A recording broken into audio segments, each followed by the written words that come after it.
Glória a Deus. Diga assim comigo: conquistando. Não, mas fala com vontade. Conquistando Bragança Paulista com o chamado do amor. É a única maneira de conquistarmos é através do amor. Não é através da acusação, não é através do apontamento dos erros, das falhas, das limitações. Somente o amor vence. Atos, capítulo de número 2, versículo 46 ao 47, diz assim: Atos dos Apóstolos. Todos os dias continuavam a reunir-se no pátio do templo, partiam o pão em suas casas, células, diga comigo, células.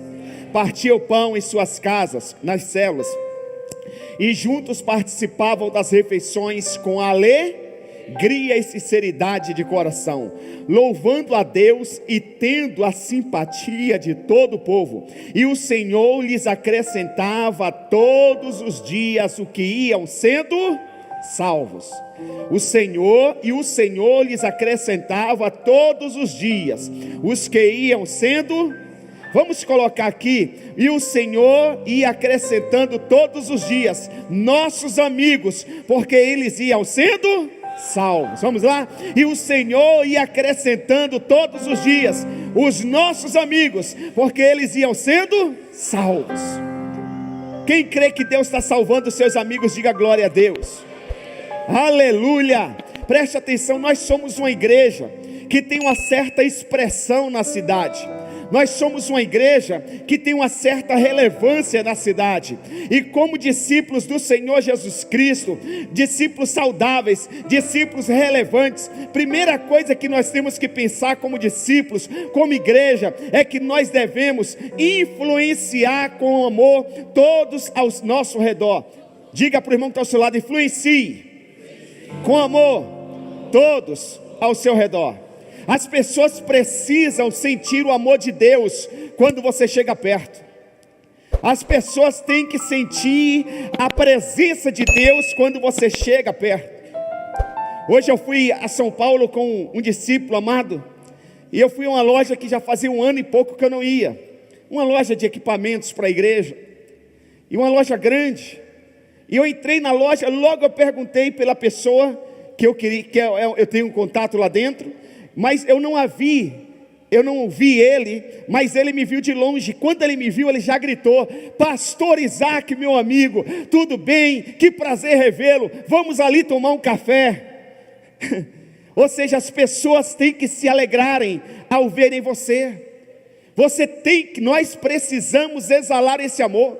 As pessoas não podem verem a gente e falar assim: está vindo um encrenqueiro, está vindo bagunceiro, está vindo que arruma problema à toa, está vindo aquele que arruma pelo em ovo. Não, está vindo aquele que vai me abençoar, está vindo aquele que é cheio de Jesus, está vindo aquele que ama um amor com amor incondicional, está vindo aquele que sempre vê uma saída, está vindo aquele que vai me trazer esperança, está vindo aquele que vai mudar o rumo da minha vida. Aleluia.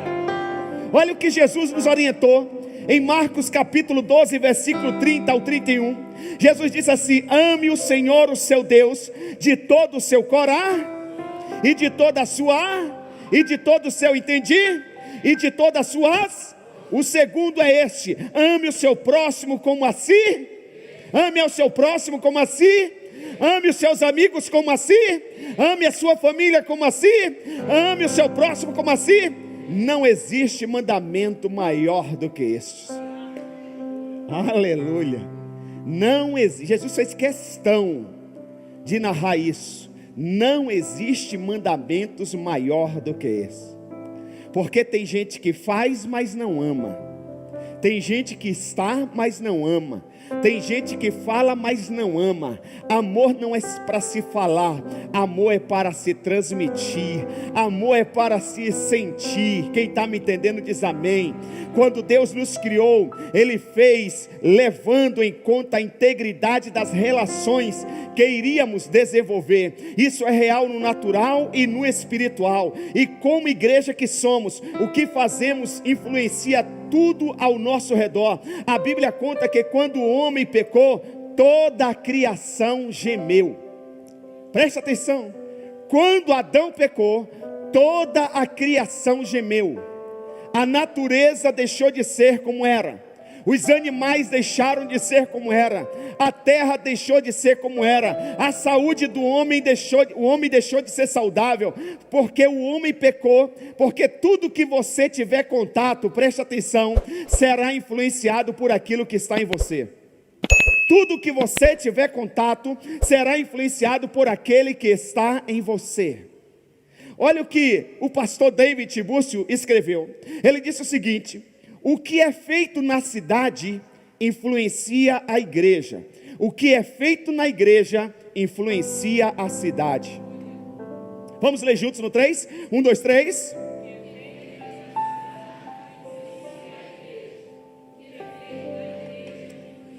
Nós precisamos levar em consideração o que acontece lá fora. Isso aqui tem muito a ver com política também. Não adianta você fazer vista grossa com a política, porque o que acontece lá influencia aqui na igreja, e o que acontece aqui influencia lá. Por isso que eu vou lá e por isso que eu trago eles aqui. Por isso que eu vou lá e por isso que eu trago ele aqui. Por isso que nós temos que colocar homens de caráter, nós precisamos colocar homens de Deus em todos os postos relevantes da sociedade. Nós temos que estar no legislativo, nós temos que estar no executivo, nós temos que estar no judiciário, nós temos que estar em todos os pontos, e na educação, nós temos que estar na justiça, nós precisamos estar na moradia, nós precisamos estar em todas as esferas da sociedade, porque o que acontece na cidade influencia na igreja, o que acontece na igreja influencia na cidade. Outro dia eu fui estar com um desses políticos que esteve aqui no período da eleição. E o interessante é que ele me cumprimentou e antes dele sentar, ele disse: pastor, estava falando da sua igreja agora mesmo com a minha mãe. E você pode, na incredulidade de alguns, podem pensar, conversa de político. Não, só que ele falou os detalhes da igreja.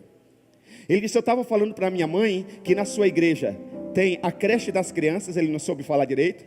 Tem a creche das crianças. Eu estava passando pela creche das crianças, eu vi uma mãe trocar um bebê, eu vi as professoras cuidando das crianças. Ele começou a contar detalhes da igreja, ele falou até do telão. E ele disse, ele falou assim, minha mãe disse: filho, numa igreja? Eu disse: mãe, eu vou levar a senhora lá. Aleluia, aleluia. Porque o que acontece dentro da igreja influencia na cidade. O que acontece na cidade influencia na igreja. Então preste atenção, igreja. Ouça isso aqui. Quando a liderança da igreja der uma direção, siga essa direção, porque Deus só age na unidade. Se você quer ver Deus agindo na cidade através da igreja, você tem que seguir a direção do altar. Entendeu? Preste muito bem atenção. Então, olha aqui o que a Bíblia diz. Somos chamados para influenciar o mundo que nos cerca. Nós somos chamados para o quê? Influenciar o mundo que nos cerca. Recentemente, lá no condomínio que eu moro, alguém postou uma ação que ia ter dentro do condomínio. Eu estava no culto aqui quando eu recebi pelo WhatsApp aquela ação, aquele comunicado. Eu falei para minha esposa: você viu a ação que colocaram que vai ter lá? Ela disse: eu vi. Eu falei: não vai acontecer. Eu falei: nós vamos orar. E aí eu fiquei ligado o dia todo no movimento lá dentro do condomínio, principalmente no endereço que falaram que ia acontecer. Quando chegou próximo do horário, nós estendemos a mão, eu e minha esposa. Eu tinha que sair, mas eu esperei dar o horário. Comecei a orar, e nada aconteceu, para a glória de Deus. Porque o que acontece na igreja tem que influenciar lá fora. O que acontece lá fora influencia na igreja. Aleluia. Não aconteceu, e vai acontecer o que Deus quer. A vontade dele é boa, perfeita e agradável. Isso mostra a conexão que temos com as outras pessoas. A igreja é orgânica. A igreja é o quê? A igreja é orgânica. Diga comigo: a igreja é orgânica. A igreja não é uma organização. A igreja é orgânica. Ela é um organismo e não uma organização. Desenvolva relacionamentos saudáveis em todos os âmbitos da sociedade. Amamos todas as pessoas. Por isso temos as células nas casas e temos também as casas de paz. temos as células nas casas e temos as casas de paz. Se você encontrar alguma casa que está sem paz, por algum motivo, você vai falar: olha, a minha igreja tem um projeto chamado Casa de Paz. Se o senhor ou a senhora abrir a sua casa por 8 semanas para a gente fazer uma oração, Deus vai trazer paz no seu lar. Deus vai trazer paz na sua vida. Pastor, mas eu tenho medo de falar. Você tem autoridade para falar, porque toda a autoridade dos céus e da terra foi dada ao seu Senhor. Amém? E Ele disse: vá e façam discípulos. Ele já deu essa ordem para a gente. Então preste atenção. Você precisa fazer do seu lar uma conexão da igreja.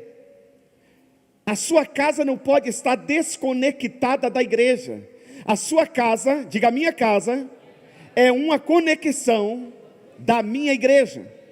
O que acontece na minha igreja, fala aí, o que acontece na minha igreja tem que acontecer na minha casa, aleluia. Ei, na igreja não acontece briga, na igreja não acontece violência com a mulher, na igreja não existe palavrão, na igreja não existe deixar o filho falar sozinho. Tudo que acontece na igreja a gente dá atenção, na igreja a gente diz que ama, na igreja a gente abraça, na igreja a gente beija, na igreja a gente dá glória a Deus, na igreja a gente lê a Bíblia, na igreja a gente canta louvores, na igreja não tem séries indecentes, na igreja não tem filmes pornográficos. Na igreja acontece a vontade de Deus, e essa vontade de Deus tem que acontecer na sua casa.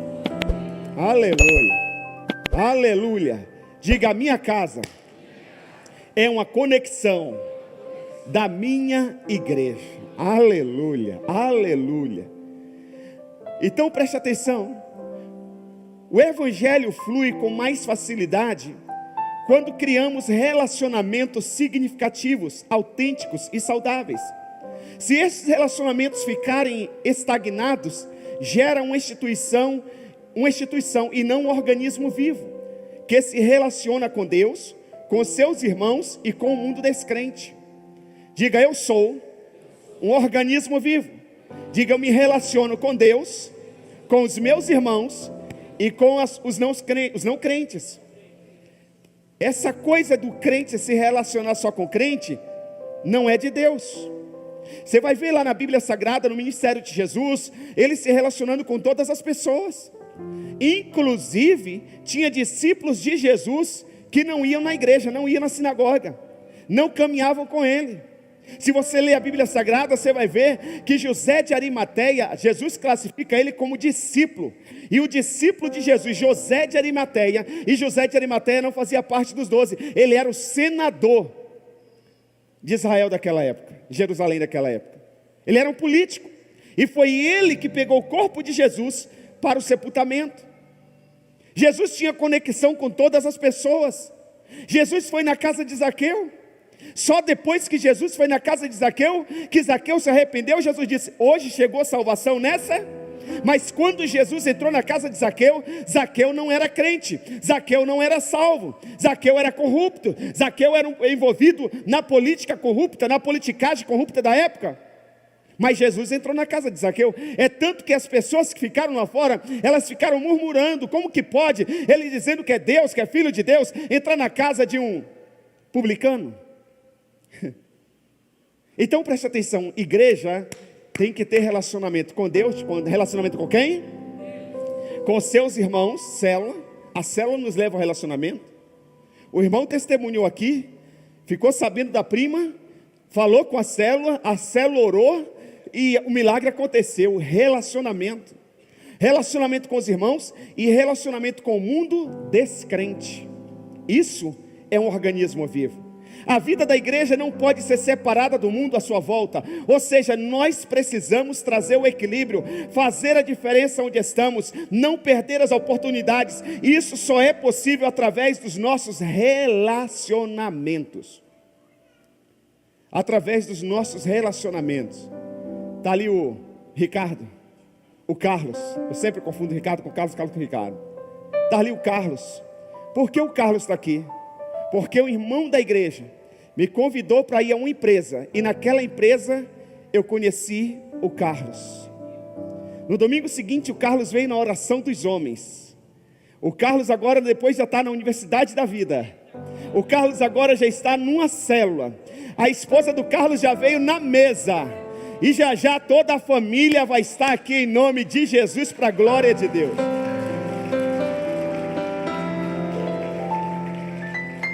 Mas o que foi isso? Diga comigo, relacionamento. Eu me relacionei com o Carlos, eu conversei com o Carlos, dialoguei com o Carlos. Carlos entrou no meu carro. Carlos veio até aqui comigo.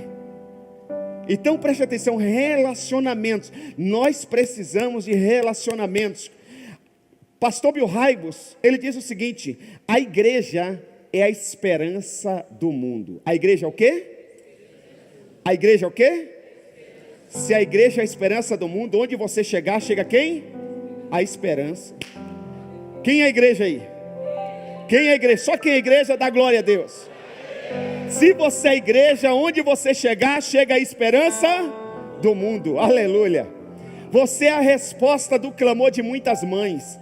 Você é a resposta do clamor de muitos pais. Você é a resposta do clamor de muitos empresários, de muitos profissionais liberais. Você é a resposta do clamor de muitos médicos. Tem médicos nessa hora nos hospitais, não sabendo o que fazer com determinados pacientes. Mas se você chegar lá, pelo poder do Espírito Santo, Deus vai te usar. E aquele paciente será curado. E o médico vai dizer, glória a Deus, aleluia. Você é a resposta do clamor de muita gente. Eu estava na Santa Casa outro dia, no dia que o garoto Gustavo recebeu alta. Estava lá toda a equipe médica. E todos emocionados, estavam os paramédicos. E num determinado momento, eu vendo o cirurgião, o cara que fez a cirurgia, o anestesista, e todos emocionados. E eu disse, eu louvo a Deus pela vida de vocês. E eu exaltei o papel deles, a profissão deles, de todos os profissionais da saúde. Mas eu disse, esse garoto está saindo daqui hoje, porque é um conjunto de forças, é um conjunto, é uma unidade, é vocês trabalhando neles, é a igreja orando. Eu falei, nós fizemos lives todos os dias, para Deus acelerar, para Deus curar, para Deus conduzir a mão de vocês. E hoje ele está saindo aqui de uma maneira triunfal, triunfante, para a glória de Deus. Eles podem não entender, eles podem até não entender, mas eles vão ver o agir de Deus através da sua vida. Amém? Posso ouvir um glória a Deus? Segunda coisa, você é discípulo de Jesus? Esteja preparado para mudanças. Quem é discípulo de Jesus? Esteja preparado para mudanças. Jeremias 2, versículo 36, parte A diz: por que você não leva a sério a sua mudança de rumo? Está na Bíblia, é isso. Por que você não leva a sério a sua mudança de rumo? Tem gente que não leva a sério. Foi chamado, mas não leva a sério o seu chamado. Deus deu um dom, mas não leva a sério o seu dom. Deus derramou unção, mas não leva a sério a sua unção. Deus deu sabedoria, mas não leva a sério a sua sabedoria. Deus deu uma palavra de conhecimento, mas não leva a sério a sua palavra de conhecimento. Deus está dizendo, por que vocês não levam a sério a sua mudança? Nessa época que Deus diz isso para Jeremias, Israel está numa constante mudança. E hoje, meus irmãos, o mundo, ele tem uma mudança mais veloz do que naquela época. Hoje as coisas mudam constantemente. Você dorme é uma coisa e se acorda amanhã é outra. Nós precisamos nos adaptar. Não é mudar os princípios, não é mudar os valores. O que é pecado sempre vai ser pecado. Santidade sempre vai ser santidade. Deus vai continuar sendo Deus, Ele é imutável. Mas nós precisamos nos adaptar às mudanças deste mundo. Não dá mais para nós ficarmos esperando as pessoas virem para a igreja. Agora nós temos que ir até as pessoas. Não dá mais para nós sermos crentes só de quinta ou de domingo. Agora nós precisamos estar nas casas. Não dá para a gente agora só ter célula de quarta e de sábado. Pode ter célula de terça, de segunda, de qualquer dia da semana. Porque nós precisamos alcançar os perdidos, irmão. Aleluia. Esteja preparado. Mudanças virão, disse Erwin McManus. Ele disse, esteja preparado, mudanças virão. Fala para o seu irmão, esteja preparado. Mudanças virão. Preste atenção, queridos, olha aqui. Pessoas que prosperam são pessoas que mudam. Quem não se atualiza fica para trás. Pessoas que prosperam são pessoas que mudam, que sabem se adaptar. Pessoas que não mudam, elas ficam para trás. Quando entendemos que a igreja é um organismo, então compreendemos que ela tem a capacidade de promover mudanças significativas e positivas, mantendo a essência fundamental. Pastor Carlito Paes, pastor da igreja da cidade de São José dos Campos, em um de seus livros ele escreveu: planeje mudar e mude. Planeje mudar e... Fala para o irmão que está ao seu lado: planeje mudar e mude. Mudar é sinônimo de vida. Quem não muda, atrofia e morre. Um organismo vivo precisa de mudanças, que é simplesmente essencial à vida. Ao mudar, já esteja preparado para as novas mudanças. Ok? Ao mudar, esteja preparado para novas mudanças. E um pastor que talvez você conheça aí, um chamado Isaac Gomes, ele escreveu o seguinte: para haver mudanças triunfantes, precisamos orar, pois Deus responde às orações. Amém? Pensei que você ia aplaudir, é do seu pastor. Estou mal.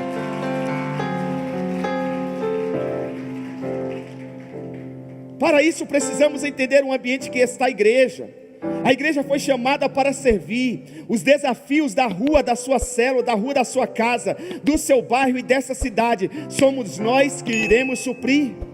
Eu vou repetir: os desafios da rua que você mora, do seu bairro e dessa cidade, somos nós que vamos suprir, irmãos. A igreja é a esperança do mundo. Você viu a necessidade na sua rua? Vamos agir. Viu a necessidade no bairro? Vamos agir. Lembre-se que foi em ambientes difíceis e desafiadores que a igreja primitiva foi forjada e prosperou muito. Lembre-se que foi em ambientes difíceis e desafiadores que a igreja primitiva foi forjada e prosperou muito. A igreja do Senhor foi criada para crescer em meio às mudanças radicais de nossos ambientes. Ei, igreja, como igreja nós não devemos ter medo de nada. Nós não devemos ter medo de nenhuma mudança. Irmãos, eu vejo muitos crentes criticando alguns segmentos. Eu não critico. Eles não precisam de pessoas que o critiquem. Eles precisam de pessoas que o amem. Eles precisam de pessoas que preguem o evangelho. Eles precisam de pessoas que levem a salvação para eles. Nós precisamos entender isso, irmãos. Não precisamos ter medo de ala nenhuma, porque o nosso Senhor é o Deus Todo-Poderoso. Ele pode todas as coisas. 3. Gere discípulos à imagem de Jesus. Gere o quê? A imagem de Jesus. Atos 8:35. Então Filipe, começando aquela passagem da escritura, anunciou-lhes as boas novas de Jesus. Não fale do seu achismo, fale das boas novas de Jesus. Fala da palavra que cura, sara, liberta e batiza o homem com o Espírito Santo. Nosso compromisso é levar Jesus. Nosso compromisso é com Jesus e não com os homens. Nosso compromisso é levar Jesus. Nosso compromisso é com Jesus e não com os homens. E como resultado direto deste evangelismo, geram discípulos saudáveis de forma natural. Evangelho de Mateus 28:19-20 diz assim: portanto, disse Jesus, vão e façam discípulos de todas as nações, batizando-os em nome do Pai, do Filho e do Espírito Santo, e ensinando-os a obedecer a tudo que eu lhes ordenei. É uma ordem de Jesus, é um mandamento de Jesus, fazer discípulos. Não é coisa de pastor que quer ver a igreja cheia, é coisa de Jesus que morreu pela humanidade. Aleluia. Ele disse: façam discípulos. Diga eu sou um fazedor de discípulos. Diga: a minha casa é uma igreja e eu sou um ministro. Cada casa, uma igreja. Cada crente, um ministro. Vamos falar juntos? Cada casa, cada crente, cada casa, cada crente, um ministro. Amém? Quando pensamos em um âmbito natural, preste atenção nisso aqui. Já estou caminhando para o final, estou chegando perto do meio. Quando pensamos em um âmbito natural, a vida de um bebê, desde a concepção, preste atenção, depois da gestação, o parto e o crescimento, tudo é um milagre, é ou não é? Preste atenção, veio aqui na frente na hora da oferta uma jovem senhora que está grávida, é um milagre, é um ser humano que está no ventre dela, gente, está crescendo, empurrando todos os órgãos por dentro, daqui a pouco talvez ela fique com um pouco de falta de ar, daqui a pouco esse bebê nasce, daqui a pouco esse bebê começa a amamentar, começa a engatinhar, começa a andar, isso é um milagre. Mas deixa eu te falar, no âmbito espiritual, também gerar discípulos é um milagre. Gerar discípulo, diga comigo, gerar discípulo é um milagre. Quem quer viver esse milagre aí? Dá glória a Deus. Gerar discípulo é um milagre. Mas é fato também que quem não consegue gerar discípulos vive apenas uma geração, pois todo o seu trabalho não terá continuidade. Precisamos ser ensinados a gerar, a reproduzir. Essas características não podem desaparecer da igreja. Todos os discípulos de Cristo têm que fazer discípulo. Amém? Por isso que as nossas células precisam se multiplicar, porque células que se multiplicam são células que geram discípulos. O crescimento vem de Deus, a nós cabe apenas acompanhar esse processo. Diga comigo, o crescimento vem de Deus, a nós cabe apenas acompanhar esse processo. A gente faz e Deus dá o crescimento. Quarto e penúltimo, busque a santidade e a intimidade. Busque o quê? E a intimidade.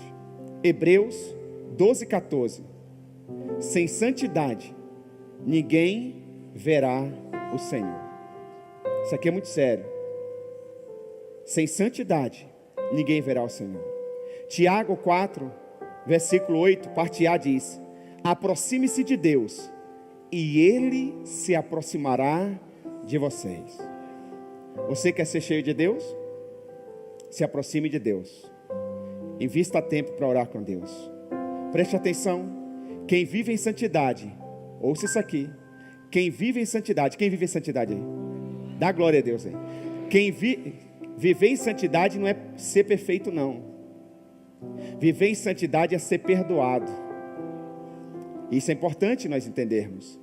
Viver em santidade é ser perdoado, porque quem é perdoado não vive pecando.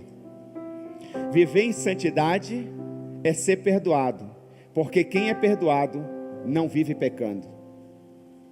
Se você anda pecando, é porque você ainda não entendeu que você já foi perdoado lá na cruz do Calvário. Quem vive em santidade aceita disciplina. Quem vive em santidade aceita o quê? Disciplina. Quem vive em santidade ama. Quem vive em santidade faz o quê? Ama.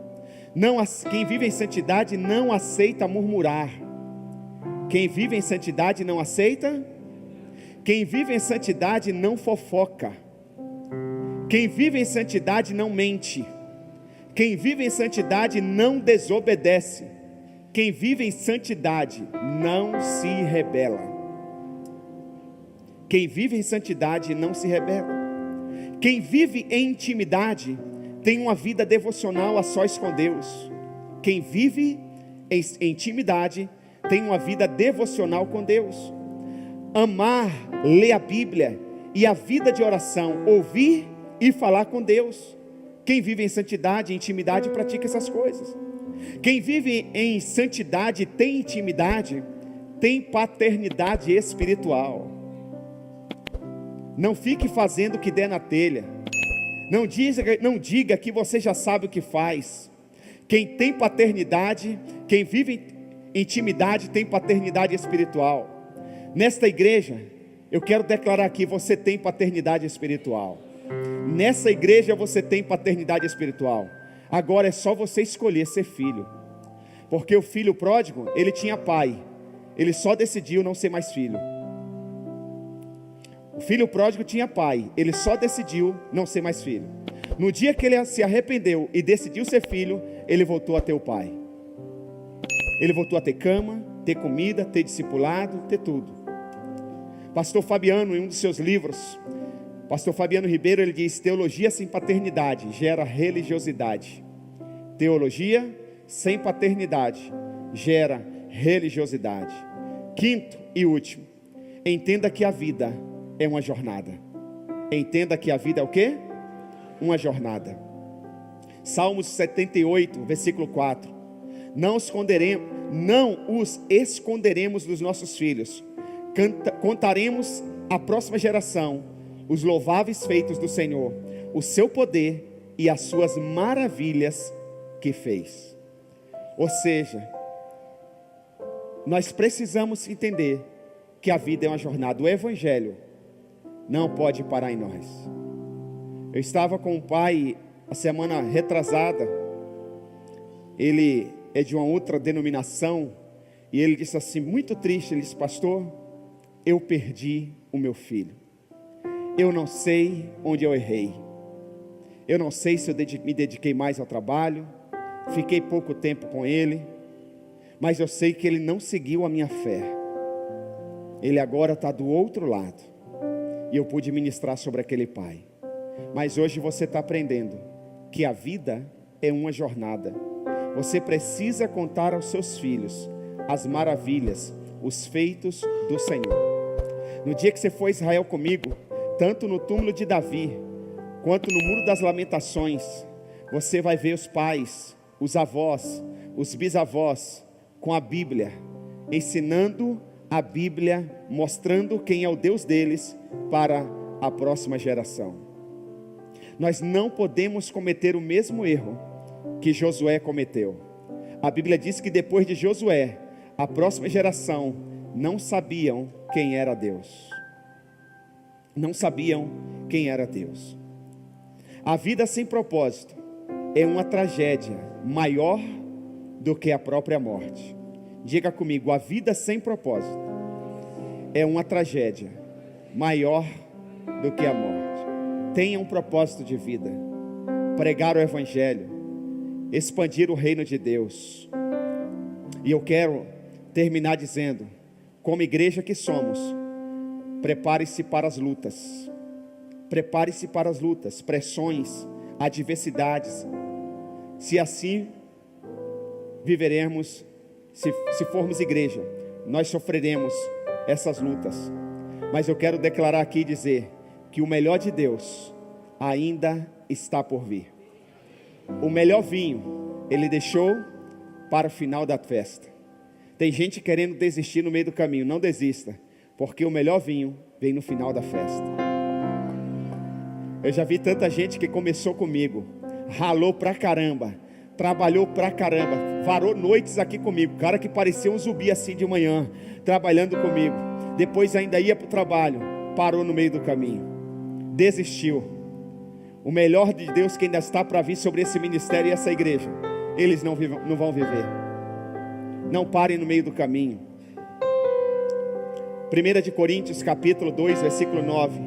Todavia, como está escrito, olha o que diz a Bíblia: olho nenhum viu, ouvido nenhum ouviu, mente nenhuma imaginou o que Deus preparou para aqueles que o amam.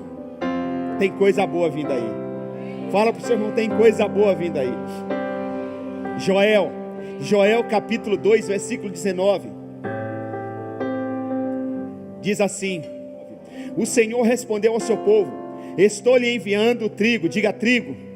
Estou lhe enviando trigo e vinho novo e azeite, o suficiente para satisfazê-los plenamente. Aleluia.